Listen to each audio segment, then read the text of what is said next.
Beneath the waves lie unspeakable horrors waiting to be discovered, and these 3 true stories will reveal just how terrifying the ocean can be. Found by fishermen and revived, the officer shares his chilling tale, but no one believes him, and he's left with dread of what he unleashed. It was discovered 25 miles off the coast of Maine by a lobster fisherman, the tip of a rusted rung ladder, stained and crusted with barnacles, jutting up through the ocean's glassy skin. You haven't heard about it on the news. You wouldn't have. The Navy buttoned it down faster than you can say Semper Fortis. Sonar scans showed the ladder descended in a vertical line for 8 miles. That's 6 miles past the ocean floor, disappearing into a newly discovered trench that made Mariana look like the shallow end of the pool. Okay, I'm being facetious, but it goes without saying that higher-ups were concerned. Who the hell had built a ladder in the middle of the ocean? Where'd this trench come from? Aliens? Russia? That's where I came in. I was an officer in the Navy's oceanography program, working on experimental, never mind. Not that it doesn't matter, it does. But if I talk about what I did,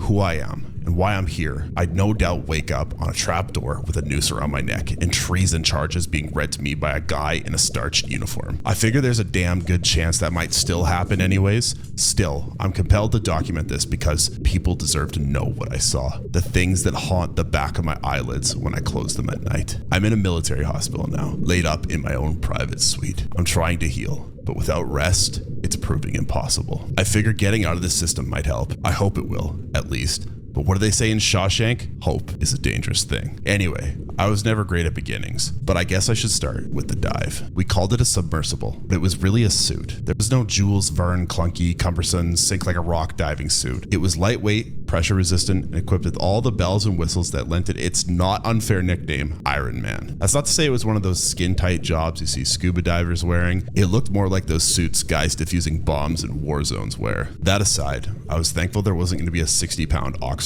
tank misaligning my spine. The Iron Man was equipped with an electrolysis filter which converted ocean water into breathable oxygen. The whole shebang was invisible on enemy radars and could supposedly withstand a descent of this stature. Not that it had been tested. Basically, I'd been crawling down an ominous 8-mile ocean ladder in an experimental suit that had only been tried in Navy swimming pools. My colleagues seized on this predicament, jokingly calling me Leica in the hours leading up to the dive. In case you're not familiar, Leica was the dog Soviets shot up into space in the 50s, the dog who died. So as I stood on the helm of a small Navy vessel, also experimental, don't even ask, looking at the first few rungs of the ocean ladder which sat 20 feet off the starboard, I wondered if this was my last taste of fresh air. I hope your lunch wasn't too risky, my colleague Matilda joked with a smirk. Blowing gas in that thing, you'll probably suffocate. I smiled, but behind my smile were nerves, raw, tingling nerves. I think she saw, because her hand landed on my shoulder. You'll do fine, Jones. This time, I smiled for real, hoping she was right. Nearby tech asked me if I was ready. I nodded, and the bulky submersible's helmet descended me like a meteor. I really was Iron Man. The big window visor on the front of the helmet doubled as a screen with oxygen and depth readings, as well as direct comms to and from my people above the surface. There was a POV camera, which fed them my perspective as well, so they could monitor and record my descent, which had started an hour ago. I climbed down, rung after rung, daylight fading as I descended into the murky depths. Fish darted past, a little twist of seaweed rolled by. It was all very pastoral and oddly existential. The ocean, I'm talking the vast, naked depths of it, is huge and never ending. Look both ways and you see nothing but bluish green water and swirling walls of sediment. A reminder of how incredibly small and inconsequential you are. It never much bothered me until the climb. Now I'll never touch ocean water again. You good, Jones? Matilda's voice in my ear. Yeah, hun, I'm hunky fucking dory. My deltoids are screaming. Should have put those hours in the gym. Where the hell are those taxpayer dollars going if you don't look good on a recruitment poster? I felt a smile creasing my face. The budget we got, they use models for that kind of thing. What, you're telling me that strapping young stud saying, "Forged by the sea" isn't a real seaman? What the hell did I join up for? I laughed. Sheesh, if I'd known I'd get this much one-on-one with you, I'd have put on the Iron Man a long time ago. I'm here too, Brady's voice. Imagine a drone operator, a gangly, pimply kid raised on Call of Duty. That's Bradley. What do they say about 3 being a crowd? I asked. They say you're closing in on 500 meters, Bradley said. Jesus, already? I looked around. It had gotten darker. the ocean around me fading into a deep, dark blue that bled into a murky cloud. I double-checked my tether. Secure. It was a thick steel cable feeding through a pulley, a thing on rollers of the size of a brick, which ran along the right outer bar of the ladder. The tether was there, in case, for some reason, I lost my grip on the narrow, rusted rungs. Because if that happened, well, anyone ever see Gravity? I shuddered at the thought of sinking down and down with nothing and no one to save me. How's breathing? Matilda asked. I smiled at the concern in her voice, looked up at the little black eye on the top right of the visor, a camera pointing down at me. They could see my face. I could, in theory, see them too, had they decided to beam some footage onto my visor screen. But this was no time for screwing around, and my visor was filled with numerical readings. On the left side sat a little map detailing the ladder and my position, a red dot on it. I had barely made a dent. Just fine, darling. The reason we weren't using a pod submersible, a single-man coffin connected to the above by a steel cable, was because I was on the lookout for any markings that might be etched into the ladder's metal skin. Anything to denote its origin. So far, there had been nothing but barnacles, crab exoskeleton, and a thick pat of algae. When can I ladder slide? Or can you throw a movie up on my screen? This is getting tedious. I was half joking, but not really. It was boring as hell. One rung after the next. To make the descent faster, I was going to ladder slide by having my hands cupped around the outside rails, feet on the outside for brakes. But I couldn't do it until I hit a certain water pressure. Some geeky nonsense about how it would be easier to control the descent. The tether wouldn't be a problem there. The pulley was built to eat through rocks and had been satisfyingly crunching through barnacles the whole way down. Once you hit 1,000 meters, Bradley's voice. You guys pick that number out of a hat? The deeper you go, the greater the pressure bearing down on you is. Makes it easier to control. Shit, I must have skipped that day at school. I joked. Partly. It was in the orientation, Bradley said, not trying to hide his irritation. I think he must have been jealous of my report with Matilda. I skipped that too. Matilda chuckled. I smiled again, even though I hadn't been joking. Closing in on 750 meters, Leica, Matilda said, calling me that goddamn dog. Better hope I got a little more luck in my bones than rusky canines, I said, secretly hoping I was right. I'd hate for you guys to fish me up and just find my naked skeleton. You've got charm. That's gotta be worth something, Matilda said, a smile in her voice. Is it worth dinner next week? Bradley groaned. God, you guys make me sick. I chuckled. Aw, don't get blue, kiddo. You can carry the rings at the wedding. Matilda laughed. Dinner first. Where? I know this great place called the Base Cafeteria. 8 o'clock Friday? It's a date, I said, continued down into the abyss. I had worked up a killer sweat by the time I'd reached the midnight zone, which sat just past 1,000 meters. Murky blackness crushed in. It was suffocating, eerie. I clicked on my shoulder-mounted floodlights. 2 powerful beams of light blasted forward and wham! An deep-sea fish, the mouthful of fangs, went whizzing by my head. I barked a pathetic yelp and jerked back, nearly losing my grip on the ladder. What's wrong? You okay? Matilda asked, concerned. Fine. Satan's spawn just caught me off guard. Deep sea life? The deepest. Your gopher slide, Bradley said. I hesitated, suddenly not sure how I felt plunging down at speeds unknown into the deep, inky blackness beneath me. Wish me luck, kids. Luck, Bradley and Matilda said in chorus. I sucked a deep breath, moved my hands and feet off the rungs into the outer rails, and then I slid. It wasn't as exciting as I thought, but it was considerably faster and less draining than climbing down. My eyes watched the ladder blur by, still on the lookout for any markings. Once or twice, I skidded to a stop, thinking I had spotted something, only to discover it was nothing but deep-sea gunk caked to the metal. By the time I did see any markings, I was too far gone for anyone to care. I stopped, not sure what I was looking at. A strange symbol etched directly into the middle of the rung in front of me. It looked like a weird cross between Arabic and Chinese. Guys, you seeing this? No reply. Hello? No reply. Finally, Matilda's voice. Jones, the footage is freaking out. You okay? I'm fine. Is this getting through though? Silence. No reply. Jones, you there? Matilda, growing concerned. I said I'm cool. Bradley, distress in his voice. Buddy, you getting us? Just fine. Can you hear me? I felt panic squeezing at my lungs. Was the comm system messed up? My screen began to flicker, glitching out. I was growing concerned. Jones, you're not coming through. I reached up to my visor and gave it a smack. The readings on screen momentarily realigned before spazzing out beyond control. Now my colleagues' voices were warbled. Words were lost,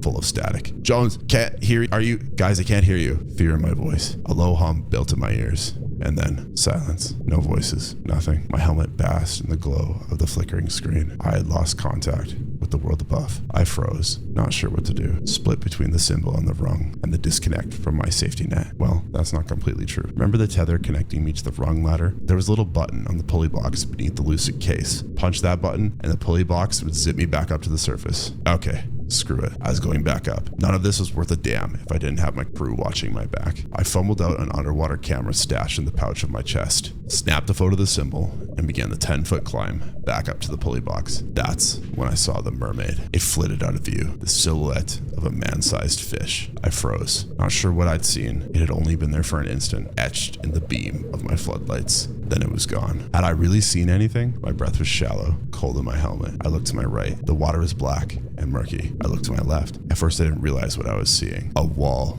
of bodies. Hundreds of mermaids surrounded me, their eyes glowing pinpricks in the light, their needle-sharp teeth jagged and yellow. They were awful, deep-sea things, their tails yellow and scaly, their torsos pale and emaciated. Instead of arms, they had straw-thin appendages with hooked tips. When my light hit them, they broke apart, darting off into the darkness in a cacophony of shrill chitters. Jesus Christ, I whispered, my voice hoarse, my throat like sandpaper. I looked up and saw the pulley box, 5 rungs away, the button taunting me, the button that would save me. Or maybe I was already past the point of saving. I didn't wait. I climbed, fast as I could go, 1 rung after the next. 4 rungs, 3, 2, a shrill chittering split through the water. I looked to my left as a mermaid shot towards me, its hooked appendages clawing at my suit. I grunted and threw up a defensive arm. A razor shredded through my flesh. Blood plumed out of my ruined arm. I cried out. My suit beeped, screaming warnings in my ear. The fabric instantly sucked together, automatically sealing the breach as the mermaid flew off, and in came another. I threw the button box in the pulley open, about to slam it down when a freight train barreled through my midsection. The horrible, twisted face of the mermaid filled my visor. It had torn me off the ladder. I floated, entangled with this awful creature. Its gills undulated as it chittered in my face, a great ear-shredding sound that cut a bolt of fear through my stomach like an icy dagger. I grunted and jammed my fingers into its gills, hating the way its flesh crackled as I twisted. Now the mermaid was struggling out of my grip. I was winning, then I wasn't. Something pounded into the ladder, jarring the pulley box, and something else hammered into my back. It was like being caught in a trash compactor, a dozen of these things crushing in on me.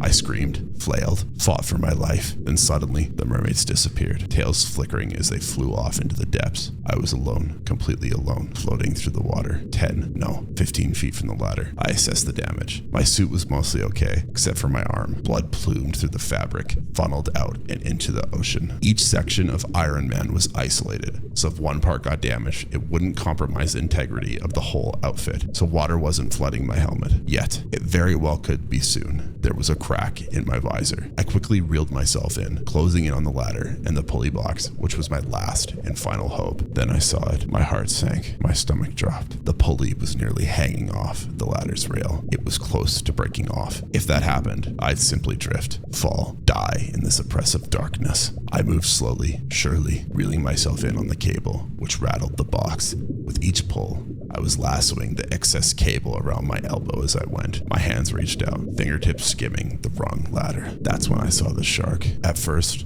I thought it may have been a mountain that slid off land some long ago year, left to float these murky depths eternally. But no, it was a shark, the biggest living thing I've seen in my whole life. It must have been twice the size of a Boeing 747, a great pale monster outlined in my floodlights, eyes as big as swimming pools. Its mouth, I couldn't bear think what might be in its mouth. Oh my God, but that didn't seem to be enough. Oh my fucking God, it filled my horizon, moving closer. I was paralyzed by fear, my heart jackhammering my ribcage like a manic construction worker. My hands reached out for the ladder, grabbed a rung, started to pull myself up when the pulley box broke free of the outer rail. I looked up and slipped. My hand slipped. My other hand shot out, grasped the ladder, and then a rush of water blew me away. The shark was passing, and I was sinking, propelled downward by the force of the shark's movement, displacing impossible tons of liquid as it swam. I flailed, grunted, screamed, the readings on my visor still flashing warnings. Then I was being sucked down into the depths. The shark continued on. I drifted down, the ladder slowly, painfully pulling away from me until it faded from my view. I tried calling to my people above, screaming into my helmet. At some point I stopped, realizing they were long gone. And to them, so was I. I sunk for years, it felt that way at least, left to die, a prisoner of the ocean, stranded in a world of darkness. After a while, still sinking, I blacked out. I jolted awake at the bottom of the trench, in the ruins of a great city. Pillars of rock, spires of stone, The husks of incredible mausoleums and colosseums rose around me, greenish in their eon-old patina. The city filled the trench as far as I could see, which was oddly far, seeing its strange glowing orb filled my horizon. It was an impossible sun, a green ball of light, pulsing and bubbling with heat, hovering off in the distance, bathing these alien depths in ethereal light. I stood up. A thin tendril of blood trailed up through the fabric from the gash on my forearm. I knew it wasn't a mortal cut, but it was nasty and left me feeling woozy. I cinched it tight with a Velcro strap and looked around. There was nothing but dead buildings stretching endlessly. Ugly, deep-sea fish cut through vacant windows and doorways. I wandered the city for a while, looking for signs of life or any vestiges of the ladder that had brought me here. I found neither. I walked for a while. Hours, days maybe. I slept some. I woke and walked more. Time must have worked differently down there. The atmosphere felt languid and disorientating. I'm not sure how long I spent wandering. I found sprawling pictographs on the inside of a domed building. They depicted an aquatic people that once ruled this underwater world. I saw 100-foot effigies of a multi-headed dragon-like beast with a multitude of clawed legs and variety of gills spread out across its form. Among them were other, smaller statues of the beast rolled into a ball. Sometime during my interminable sentence spent in that sunken kingdom, I realized the ball statues were depicting the beast's likeness as an infant curled up in an egg. That gave new meaning to the glowing green orb on the horizon. Sometimes, after staring at the green sun for hours, I thought I could decipher the outline of the fetal beast wrapped in on itself, pulsing with life, waiting to be born. Eventually, my mind slipped away from me. I heard voices, Matilda's, Bradley's. A barking dog I thought might have been Lakia. Sometimes I spoke to them, other times I didn't, just grateful for the company. And then after a long while, I died.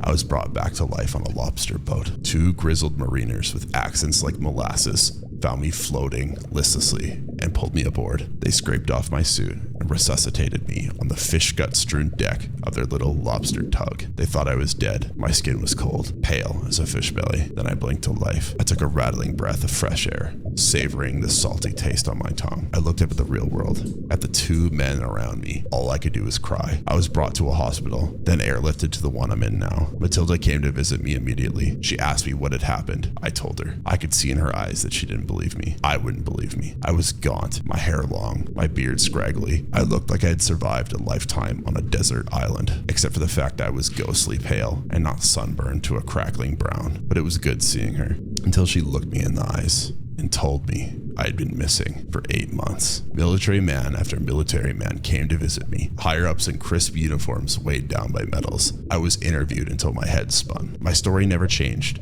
I told them to check my handheld camera. I learned it was never recovered. Whether they didn't believe me or didn't want to wasn't entirely clear. I had my scar to back up my story and my time spent missing. I told them to send another man down, but they gave me some bureaucratic word vomit about how the risk assessment blah blah blah blah. Apparently, that suit I'd taken down wasn't cheap. Who would have thought? In the end, none of what I said seemed to matter. Perhaps they figured me a deserter, took their top secret tech and defected to God knows where. Tralfmador, maybe. All I know is that at some point or another, I was declared insane and ordered to a stint of convalescence, where I remain. I've tried to make sense of it all, but I can't. I wonder about the ladder, and whether it was built as an invitation to that underwater place, or as an escape. Since I've gotten back, there's been a hollow ache in the center of my chest, a low hum in the pit of my soul. It's constant. It's dread. Dread at what I've seen. Dread at what might be growing in that green sun. Dread at what might become of the world if that thing ever rises to reclaim its kingdom. I've come to the end of my tale, and I still don't feel any better. Every time I close my eyes, I see that green sun. I see it pulsing and flickering with life, and now I know for certain. It's an egg. The ocean floor teems with life, colors, and wonder until darkness falls and the abyss reveals its sinister secrets. Spending a week at the bottom of the ocean is pretty much as crazy as it sounds. You get into a tin can with a couple other people and they lower you into the ocean. You sink to the seafloor and live in the airspace at the top of the can for a week. There's not a lot of space when you're breathing fresh air down there. So the only reason to go is if you live to scuba. That's all there is to do down there. Normally, you get an hour of dive time for each tank of oxygen you're carrying. So every hour, you have to go back up to the surface from the bottom of the ocean, which takes time. When you're living down there, it's different. Your dive time becomes limited only by your endurance. We set up fast refill stations and use high-powered hoses to refill our tanks with oxygen. That way you can stay in the water as long as you want. Hours fly by while you're down there, and you can never get bored. It's a whole different planet on the seafloor, and who wouldn't want to spend all day staring at aliens? Fish of countless varieties swim past, in all the colors of the rainbow. Sea turtles, and octopus, dolphins, and manta rays, sharks, and whales. You'll see it all. Not to mention the unparalleled beauty of the coral reefs themselves, and all the plethora of life forms that dwell symbiotically within it. The only thing I didn't like was nighttime at the bottom of the ocean. You'd look out from the habitat into utter blackness, darker than anything you've ever seen. And how can you not imagine what's out there? We had seen sharks, giant octopus, and barracudas swimming nearby. There's also everything else your imagination can come up with. Everything you've seen on movies and TV that isn't even real. Amphibious humanoids who look like the Swamp Thing, who creep up silently from the kelp and grab your arm with their hands. Dotted with suckers like the tentacles of an octopus, giant krakens, and massive dinosaur sharks left over from the Jurassic period, and all other manner of nightmares could be out in that darkness. If you spent a week down there, you'd begin to realize too just how ignorant we are of the world that exists in tandem with ours. You try to avoid those thoughts when you're out of the habitat at night. You have to leave the habitat to go to the bathroom, so there's no avoiding it if you need to go number 2. One night, I was woken by a rumbling in my stomach around 3 a.m. It was dark inside the tin can we called home, silent except for the sound of water splashing up against the inside of the lab. My stomach lurched again, this time more urgently. I realized I would need to go outside, put my mask on, but didn't take my regulator or oxygen. Since the little hut we used as a toilet wasn't far away, maybe 20 feet, I could easily hold my breath for that long. The light from the hut gleamed ahead of me as I dove down into the darkness, my mind still foggy with sleep. The dim bulb on the outhouse was the only other light in this universe, so I went to it with urgency for more than one reason. When I got there, I popped up into the little air bubble inside, pulled down my trunks.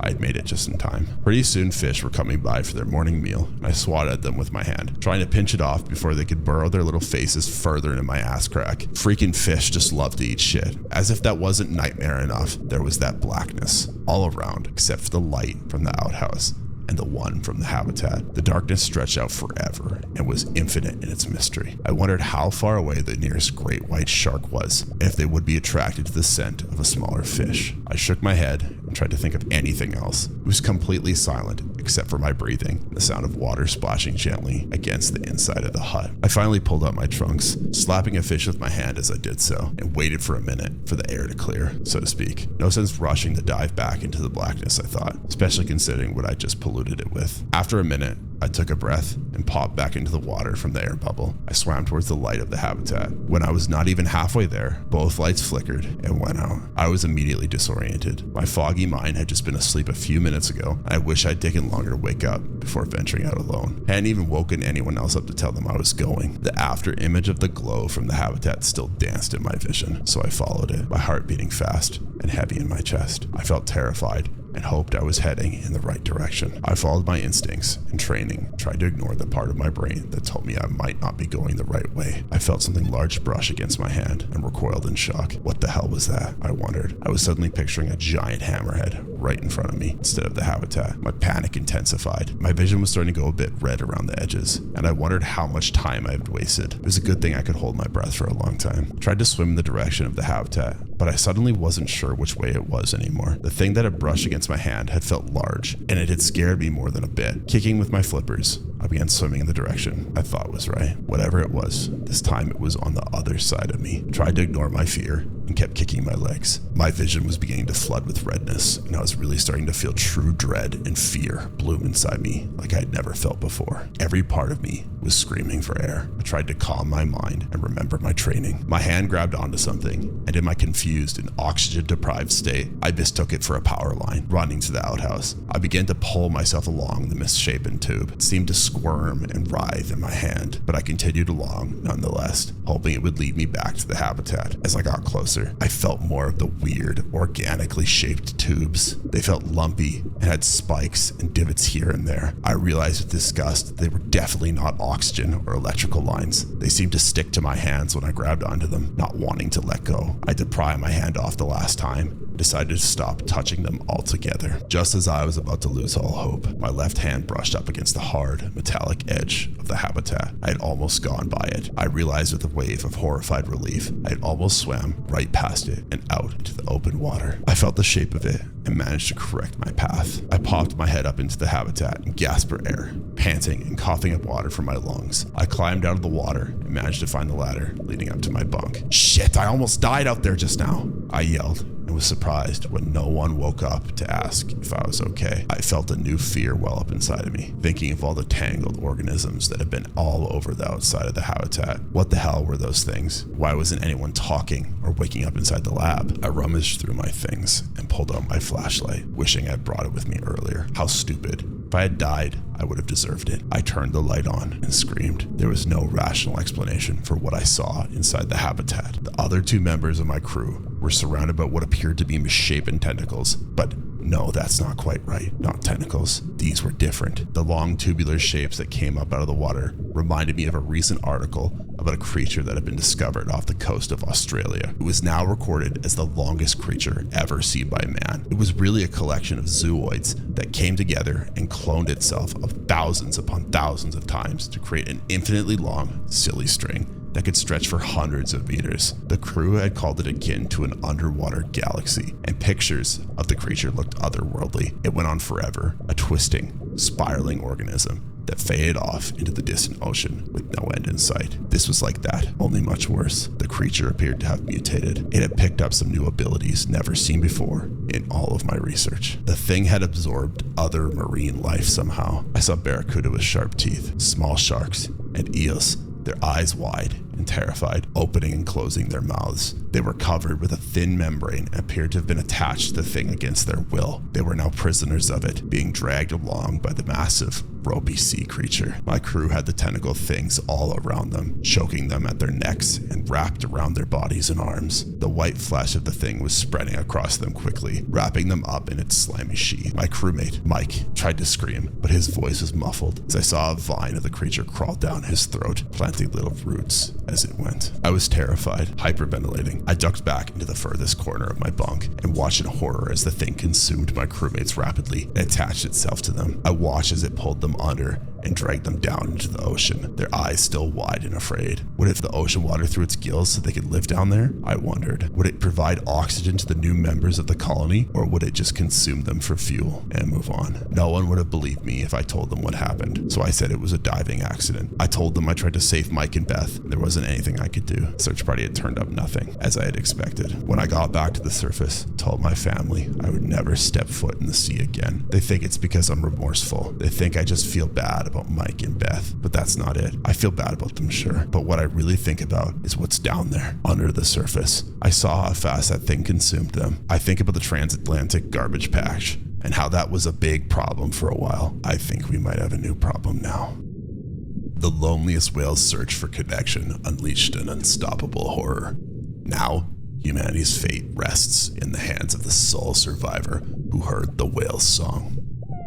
In 1989, we detected a faint call coming from the depths of the ocean, a strange cry from a massive creature traveling alone in the vast blue waters below. At first, it sounded like an oddity, a malfunctioning hydrophone, but then we heard it again in 1990 and 1991. With only 5% of the ocean explored, it baffled us. To any untrained ear, it sounded like a whale, but its pitch was too high, measuring at a frequency of 52 hertz. It meant that the song couldn't be understood by any known species of whale. Thus, it was destined to exist on its own, and has been dubbed the loneliest creature in the world. We called him Blue 52. Every year, we'd hear the lonesome whale, measured through hydrophones spreading across the west coast of America and Canada. Still, it wouldn't be until 2019 before we finally lay eyes upon it. Our crew was tasked with finding him, tag him with a tracker, and observe for others like him. On board the RV Song of Solitude, we traversed the northern Pacific in search of a whale that had been heard but never seen. With technology constantly advancing, tracking it had become a much easier task. While it took us weeks just to locate him,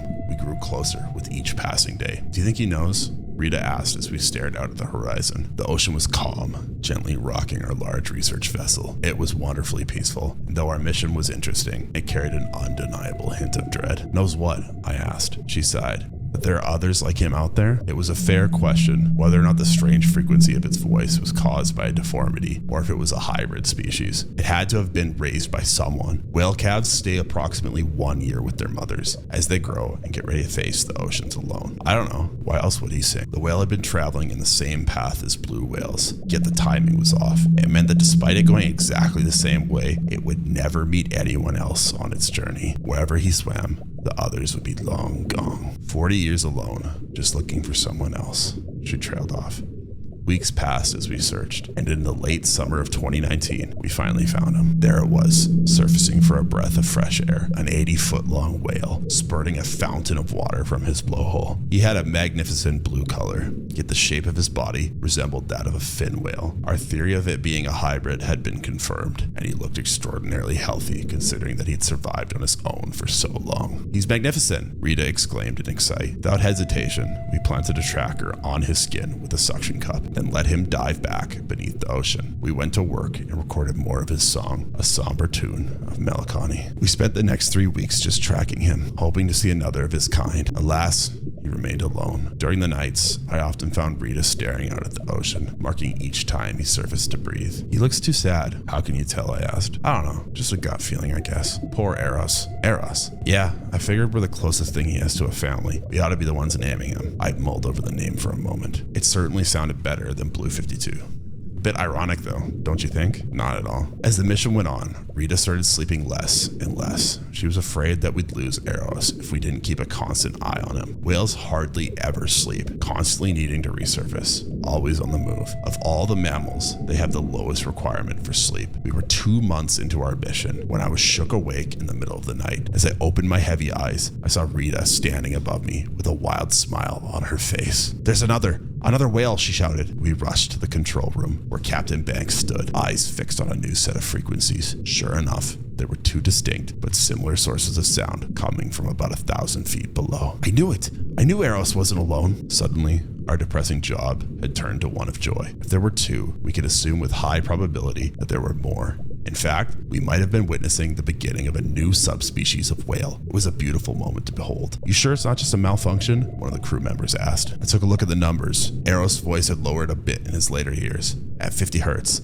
while the other, new source, was slightly higher pitched. Could it be a calf? No idea. The sonar isn't picking anything up. We need to get closer. We waited until morning and tried to get closer to Eros. According to the sonar readings, there was a creature roughly twice the size of our whale, swimming a couple of thousand feet beneath the surface. Even for a whale, it was huge. About an hour passed, and we finally caught Eros coming up for air. Despite tracking 2 distinct beings, only one of them ever breached the surface. "Do you see anything?" I asked. "No, it's not coming up." "Are we sure it's a whale?" "What else could it be?" "I don't know, but even whales can't hold their breath forever." We discussed the possibility of a new species entirely, but before we could even alert our superiors back on the mainland, we heard something else. It was a 3rd song, then a 4th, and a 5th. Before long, a whole pod of these creatures had been detected. They were massive, far larger than any known creature to occupy the ocean. It was a frightening but intriguing discovery. We were ordered to send down a submersible drone to get an actual view of the beings. I controlled the machine as it quickly descended down 1,000 feet. We held our breaths as the light of the sun gave way to the darkness of the ocean. Before long, we'd be right on top of the unidentified animals. "Where the hell are they?" Captain Banks asked. "There, I saw something." It was Eros, diving down to follow the drone. He seemed to understand the device belonged to us and started leading us towards the other creatures. We followed Eros down further, 2,000 feet below the surface, before we finally found them. At first, all we saw were yellow, glowing orbs dangling in the darkness. Then, we saw the true monstrosities we discovered. "They're not whales," Rita gasped. "They looked like torn pieces of bright green flesh, bobbing up and down like jellyfish through the water. They had massive bodies covered in glowing blisters. Dozens of tendrils reached out from their mangled mass. What we assumed to be their heads had multiple dark holes with thin membranes through which they emitted their songs." "What are they?" I asked. Before my question could be answered, one of the crew members shouted out in protest. All we heard was a splash as someone dropped into the water. "Wait, no!" he shouted. "What happened?" Captain Banks asked. Simon, he just took an anchor and jumped off the ship." We peeled our eyes in a hopeless search for the lost sailor, but he was long gone. "Call the mainland. Tell them what happened," Captain Banks ordered. "Get the drone back up.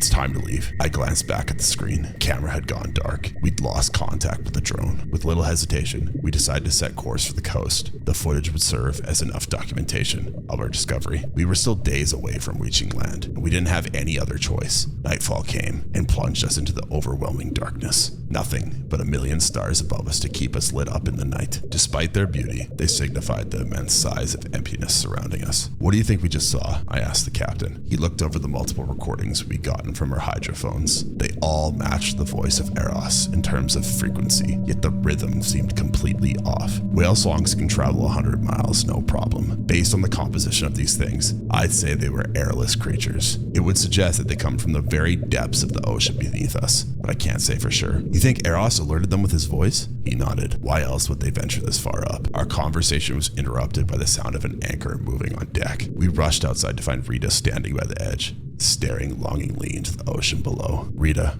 what are you doing?" "They're calling for me." "Who?" "The dancers of the sea. Their songs are so beautiful. Don't you hear them?" "Rita, please step away from the edge," Captain Banks begged. I took a slow step towards her, ready to snatch her away from the edge. Before I could even get close, she just stepped over and fell into the water. "Rita!" I shouted in despair as she sank out of sight. By the time we could even turn around to search for her, she'd been too far gone to rescue. Anyone that willingly jumped into the depths could never be rescued. Captain Banks jumped on the radio, getting ready to demand an airlift back to the mainland. Yet, the only sound that greeted us on the other end was the damned song from the depths. Whatever these creatures were, they interfered with our system, making it impossible to call for help. We were effectively trapped. On the ocean, 100 glowing orbs appeared. The creatures, despite coming from thousands of feet below, had the ability to surface, and they were heading straight for us. "Oh God," there was all I could get out before the ship shook violently. A tendril reached out from the water and grabbed onto one of the crewmen. He screamed in agony as it pierced his abdomen, pulling him into the water. Captain Banks took a knife and tried to cut one of the tendrils that had wrapped around our deck. It was a futile task, and another quickly wrapped around his leg, instantly snapping the bone within. He screamed as the creature tore at him, digging into the leg and reaching through his abdomen. He was dead before he even hit the water. The ship started to topple over,